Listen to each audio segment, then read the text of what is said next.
இந்த ஏற்றத்தாழ்வுகள் தான் மனித உயிர்களிடம் குறுகிய உணர்ச்சிகளை ஏற்படுத்துகிறது. நாம் சமம் அல்ல, நீயும் நானும் சமம் அல்ல, நீயும் நானும் ஒன்றல்ல, நீ வேறு நான் வேறு அப்படிங்கிற உணர்வை எது ஏற்படுத்துனா ஏற்றத்தாழ்வுகள். ஒருத்தர் சின்ன வீடு கட்டியிருக்கார், இன்னொருத்தர் பெரிய வீடு கட்டுறார், ஒருத்தர் குடிசையில் இருக்கார், ஒருத்தருக்கு வீடே இல்லை, வாடகைக்கு இருக்கிறார், ஒருத்தர் வாடகைக்கு கூட கொடுக்க முடியாமல் தெருவில் நிறைய பேர் இருக்கிறாங்க.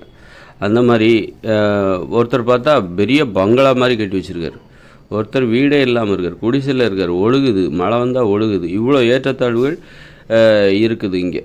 இதுதான் மனித வாழ்க்கையில் அப்புறம் பார்த்திங்கன்னா மனித வாழ்க்கையில் இந்த ஏற்றத்தாழ்வுகள் தான் குறுகிய உணர்ச்சிகளை ஏற்படுத்தும். நீயும் நானும் ஒன்றல்ல, நீ வேறு நான் வேறு. அதனால் அந்த மாதிரி மக்கள் அந்த ஒரு ஒற்றுமை உணர்ச்சி ஏற்படுவதில்லை. இங்கே வேற்றுமை உணர்ச்சி தான் தூண்டி விடப்படுகிறது. வேற்றுமை உணர்ச்சி தான், நீயும் நானும் ஒன்றல்ல அப்படிங்கிற அந்த வேற்றுமை உணர்ச்சி தான் இந்த கெட்ட குணங்களுக்கு காரணம். பிறர் அழிய வேண்டும் என்கிற உணர்வுக்கு எது காரணம் அப்படின்னா இந்த வேற்றுமை உணர்ச்சி தான். ஏற்றத்தாழ்வுகள், வேற்றுமை உணர்ச்சிக்கு காரணமாக இருக்கிற அந்த ஏற்றத்தாழ்வுகள் தான் காரணம். அதனால் அந்த ஏற்றத்தாழ்வுகளை ஒழிக்காமல் பிறரை அந்த நீ அழிய வேண்டும், பிறர் அழிய வேண்டும் என்கிற அந்த கெட்ட குணங்களை ஒழிக்கவே முடியாது. அறிவுரை சொல்லிகிட்டு இருக்கக்கூடாது, மற்றவங்க அப்படி நினைக்காத, எல்லோரும் நல்லா இருக்கணும்னு நினை அப்படின்னு சொல்லிட்டு அறிவுரை சொல்வதை விட ஏற்றத்தாழ்வுகளை ஒழிக்க வேண்டும்.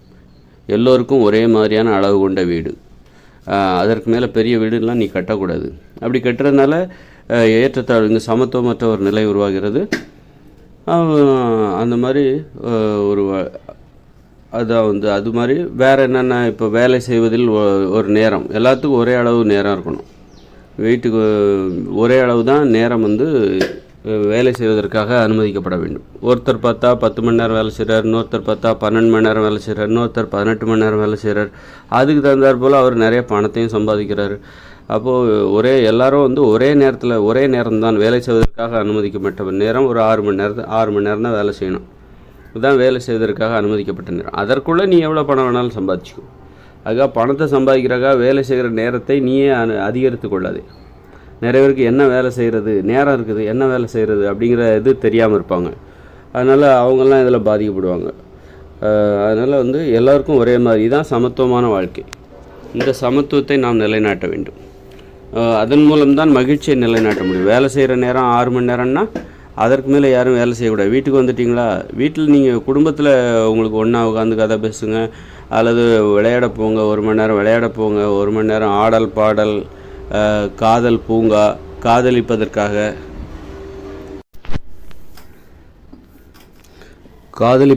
நேரத்தை செலவிட வேண்டும். இப்படி சமத்துவமான ஒரு வாழ்க்கை முறை தான் மகிழ்ச்சியான வாழ்க்கைக்கு வழிவகுக்கும்.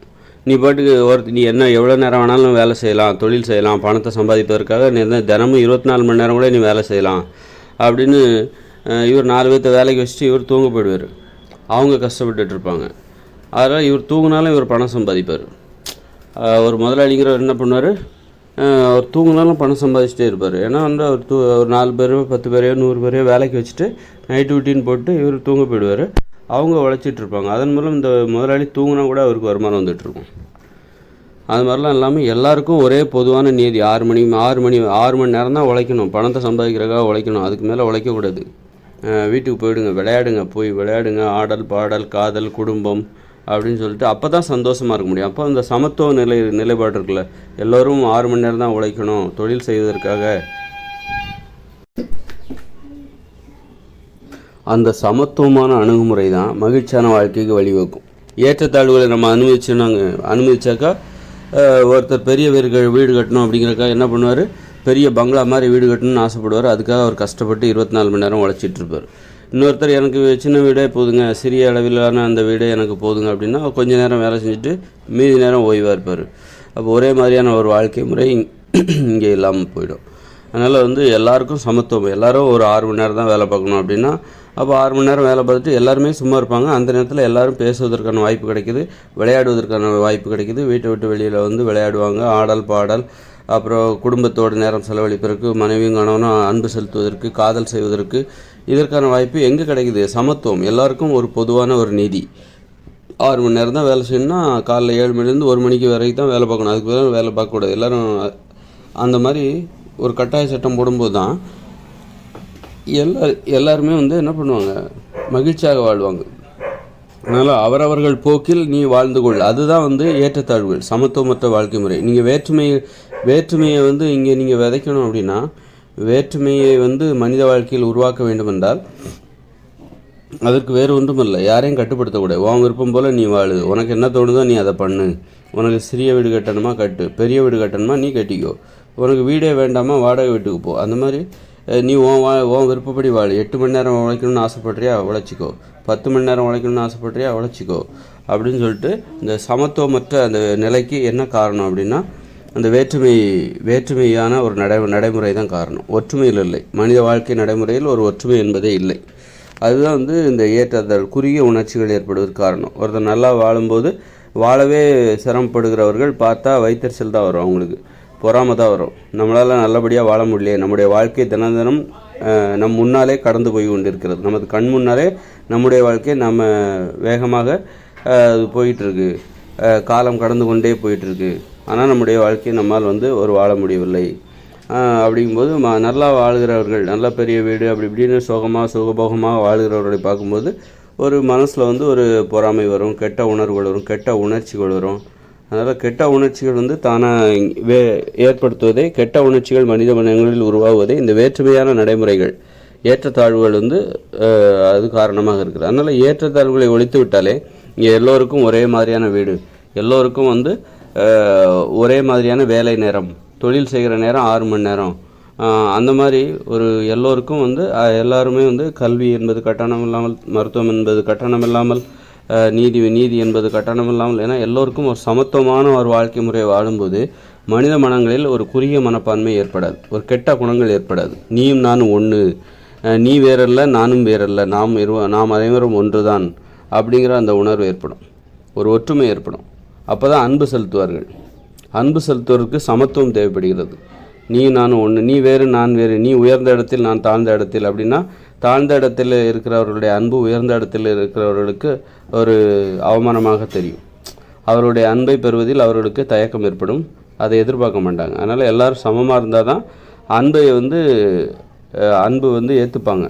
ஒரு உயர்ந்த இடத்தில் இருப்பவர், ஒரு பொருளாதாரத்தில் உயர்ந்த இடத்தில் இருக்கிறவர்கள் ஒரு தாழ்வான இடத்தில் பொருளாதாரத்தில் தாழ்வான இருக்கிற இடத்தில் உள்ளவர்களின் அன்பை பெறுவதற்கு விரும்ப மாட்டாங்க.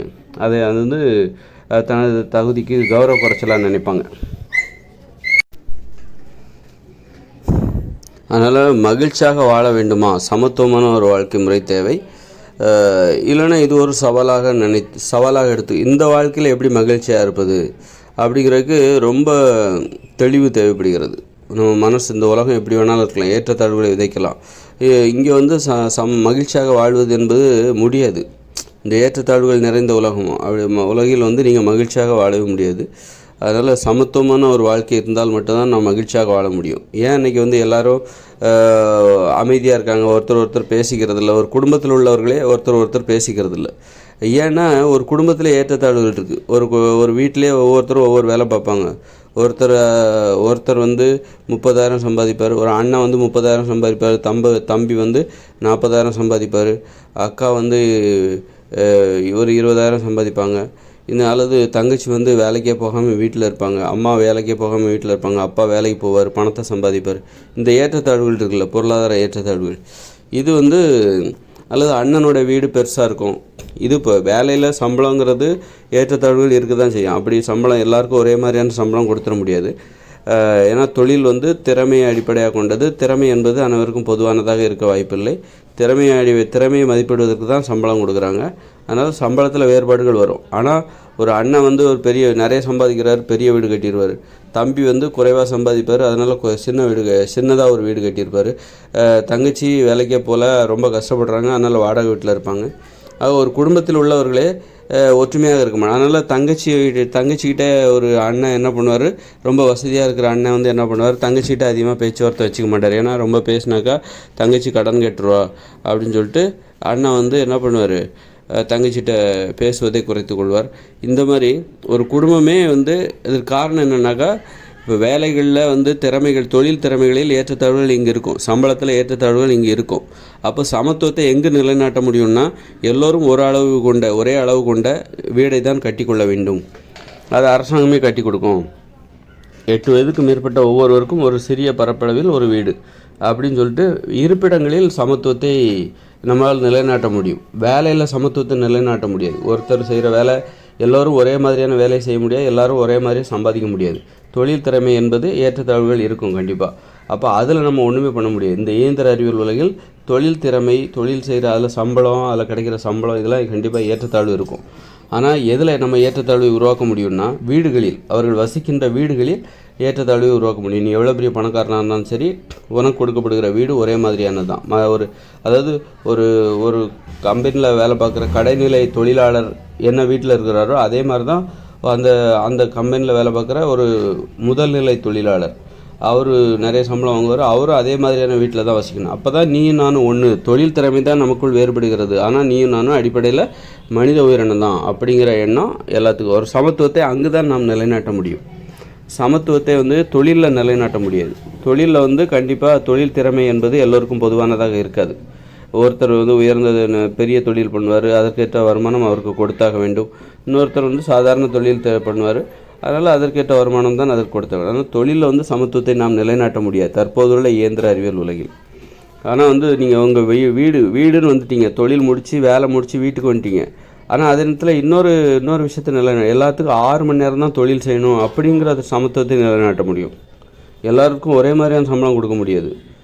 அது ஏன்னா ஒவ்வொருத்தருக்கும் தொழில் திறமை, ஒருத்தரோட தொழில் திறமை உயர்ந்ததாக இருக்கும், இன்னொருத்தருடைய தொழில் திறமை கொஞ்சம் குறைவாக இருக்கும். அப்போ தொழில் திறமையை மதிப்பிடுவதற்கு தான் சம்பளம் கொடுக்குறாங்க. அதனால் ஒரு கம்பெனியில் வாட்ச்மேனுக்கு ஒரு கொடுக்குற சம்பளத்தை அந்த கம்பெனியில் வேலை பார்க்குற மேனேஜருக்கு கொடுக்க முடியாது. அப்போ இந்த தொழில் திறமைக்கு மதிப்பு இல்லாமல் போயிடும். அது அவமதிக்கிற மாதிரி இருக்கும். ஒரு கடினமான வேலை செய்கிறவர்களுக்கு அதிகமான சம்பளம் கொடுத்தாங்கணும். ஆனால் அதில் வேலையில் சமத்துவத்தை எப்படி நிலைநாட்ட முடியும்னா, ஒரே நேரம், அதாவது வேலை செய்கிற நேரம், அந்த வாட்ச்மேன் வேலை செய்கிற நேரமும் அந்த மேனேஜர் வேலை செய்கிற நேரமும், அந்த கம்பெனியில் மேனேஜராக இருப்பவர் வேலை செய்கிற நேரமும் 6 மணி நேரம் தான். இது சமத்துவம். இப்படி எந்தெந்த வகையிலெல்லாம் நாம் சமத்துவத்தை நிலைநாட்ட முடியுமோ அங்கெல்லாம் சமத்துவத்தை நிலைநாட்ட வேண்டும். அப்போ தான் அது மாதிரி வீடு, ஒரு வாட்ச்மேன் வசிக்கிற வீடும் ஒரு மேனேஜர் வசிக்கிற வீடும் ஒரே மாதிரி தான் இருக்கணும், ஒரே அளவு தான் இருக்கணும். அந்த மாதிரி சமத்துவத்தை எங்கெல்லாம் நிலைநாட்ட முடியுமோ அதெல்லாம் நிலைநாட்டணும்.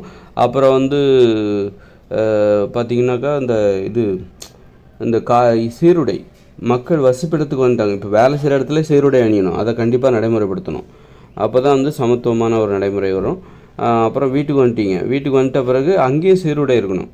திங்கக்கிழமை ஒரு நிறத்தில் சீருடை அணிய வேண்டும், திங்கக்கிழமை பச்சை நிறத்தில் சீருடை அணிய வேண்டும், ஆண்களும் பெண்களும். ஒரு காலணிகள் கூட பச்சை நிறத்தில் சீருடை அணிய வேண்டும். அப்புறம் செவ்வாய்க்கிழமை ஒரு சிவப்பு நிறத்தில் சீருடை அணிய வேண்டும், ஆண்களும் பெண்களும். சிவப்பு நிறத்தில் ஆடைகள், அந்த ஆடை வடிவமைப்பு எப்படி வேணாலும் இருக்கலாம். ஆனால் தொழில் செய்கிற இடத்துல ஆடை வடிவமைப்பு, அந்த நிறம் எல்லாம் ஒரே மாதிரி தான் இருக்கணும். சீருடை என்பது தொழில் செய்கிற இடத்தில் உள்ள சீருடை என்பது வேறு. மக்கள் வாழுகிற இடத்தில் குடும்பமாக வாழ்கிறாங்கள, தெருக்களில் குடும்பமாக கூட்டு குடும்பமாக வாழ்கிறாங்களா, அங்கே எப்படின்னாக்கா ஆடை வடிவமைப்பு எப்படி வேணுமானாலும் இருக்கலாம். ஆனால் அந்த நிறம் என்பது திங்கக்கிழமை பச்சை நிறம், செவ்வாய்க்கிழமை சிவப்பு நிறம், புதன்கிழமை நீல நிறம், இந்த மாதிரி வடிவமைப்பு எப்படி வேணாலும் இருக்கலாம். ஆனால் நிறம் என்பது அது அனுமதிக்கப்பட்ட நிறமாக இருக்க வேண்டும். அந்த நாட்டில் அரசாங்கம் அனுமதிக்கப்பட்ட நிறமாக இருக்க வேண்டும்.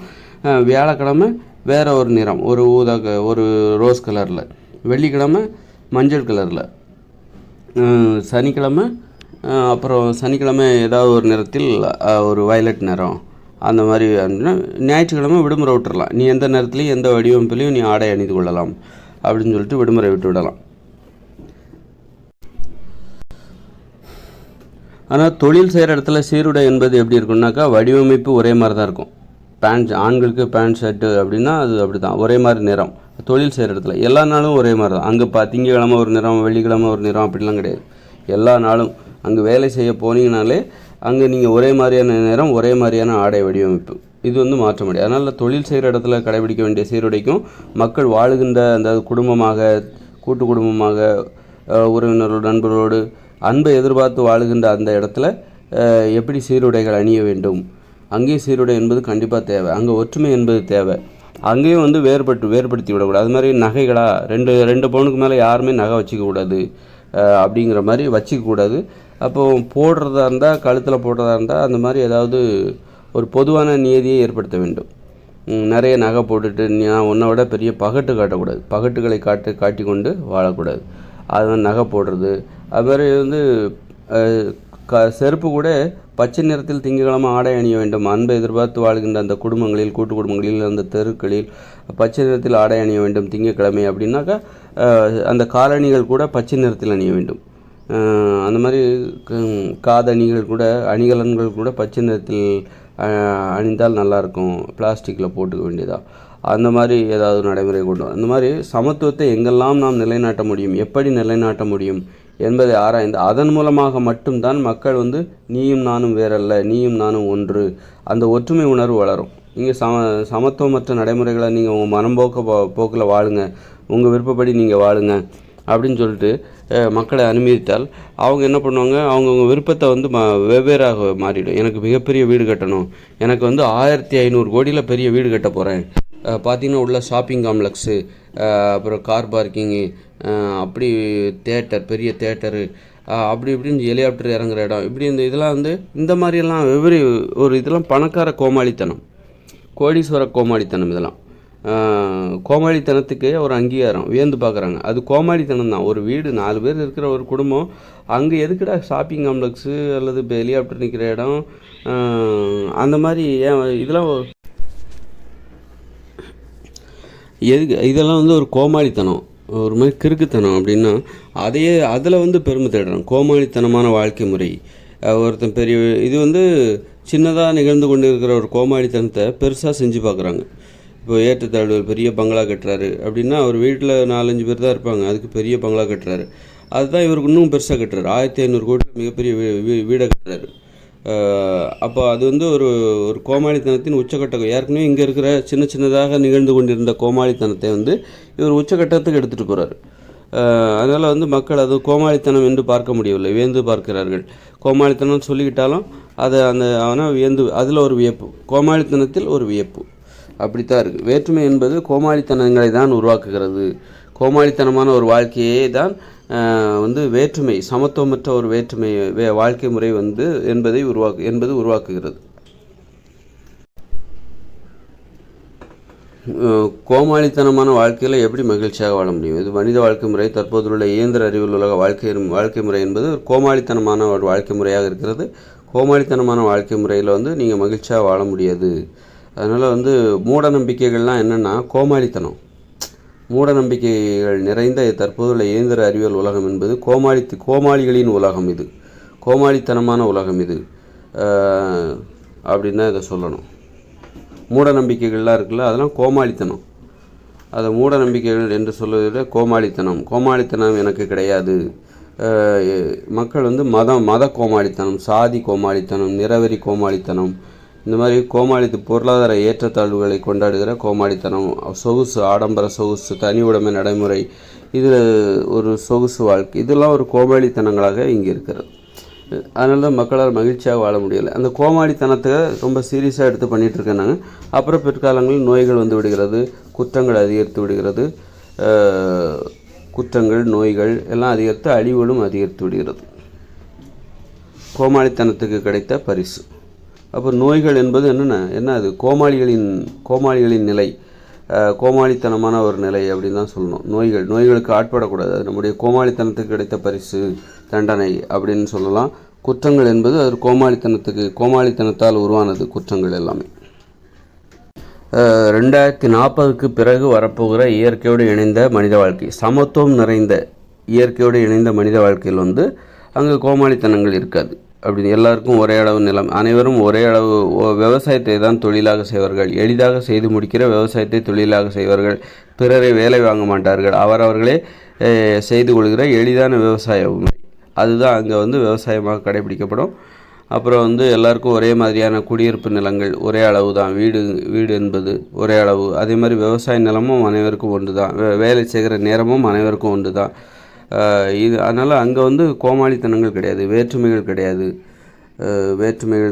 ஏற்றத்தாழ்வுகள் கிடையாது, ஏற்றத்தாழ்வுகளை கொண்டாடுகிற மனப்பான்மை அங்கே கிடையாது. அதனால் கெட்ட குணங்கள் கிடையாது. ஏற்றத்தாழ்வுகள் தான் குறுகிய மனப்பான்மையை. ஒருத்தர் நல்லா வாழ்கிறாரு, இன்னொருத்தர் வாழவே முடியாமல் சிரமப்படுறாரு. இது கெட்ட குணங்களை தான் ஏற்படுத்தும், கோபத்தை ஏற்படுத்தும். இந்த உலகை அழிக்க வேண்டும், வேற்றுமையை கொண்டாடுகிற இந்த உலகை வேருடன் அழிக்க வேண்டும் அப்படிங்கிற அந்த மனப்பான்மை ஏற்படும். அப்போ அதனால் இயற்கையோடு இணைந்த மனித வாழ்க்கை இருக்குல்ல 2040க்கு பிறகு, அது வேற்றுமைகள் இல்லாத, கோமாளித்தனங்கள் இல்லாத ஒரு உலகம். அது ஒற்றுமையை மட்டுமே வலியுறுத்துகிற ஒரு உலகம். இது நல்ல பண்புடையவர்கள் வாழுகிற உலகம். அது அதனால் வேற்றுமைகள் நிறைந்த இந்த இயந்திர அறிவியல் உலகை அழிக்க வேண்டும் என்கிற என்னுடைய அந்த உணர்ச்சி தான் இந்த இயந்திர அறிவியல் உலகம் இன்னும் 20 வருடங்களில் செயலிழக்கப் போகிறது என்கிற உண்மையை தெரிந்து கொள்வதற்கு அது காரணமாக இருக்கிறது. தெரிந்து கொள்வதற்கு எனக்கு ஏன் அந்த தகுதி வந்ததுன்னா, அந்த உலகத்தை அழிக்க வேண்டும், ஒட்டுமொத்தமாக அழிக்க வேண்டும், வேற்றுமையை கொண்டாடுகிற அந்த கோமாளித்தனமான உலகை அழிக்க வேண்டும், அதற்கு வாய்ப்பு இருக்கிறதா என ஆராய்ந்த போது எனக்கு கிடைத்த உண்மைதான் அது. அது மாதிரி ஒற்றுமை நிரம்பிய, ஒற்றுமையை வலியுறுத்துகிற, கோமாளித்தனங்கள் எதுவும் இல்லாத ஒரு நல்ல பண்புகள் நிறைந்த ஒரு உலகையும் நான் இங்கு உருவாக்கி உங்கள் முன்னால் கொடுத்து விட்டேன். என்னுடைய வடிவமைப்பை நீங்கள் பாருங்கள். புதிய உலகிற்கான எனது வடிவமைப்பு, அதை பற்றி தான் நான் இங்கு சொல்லிக் கொண்டிருக்கிறேன்.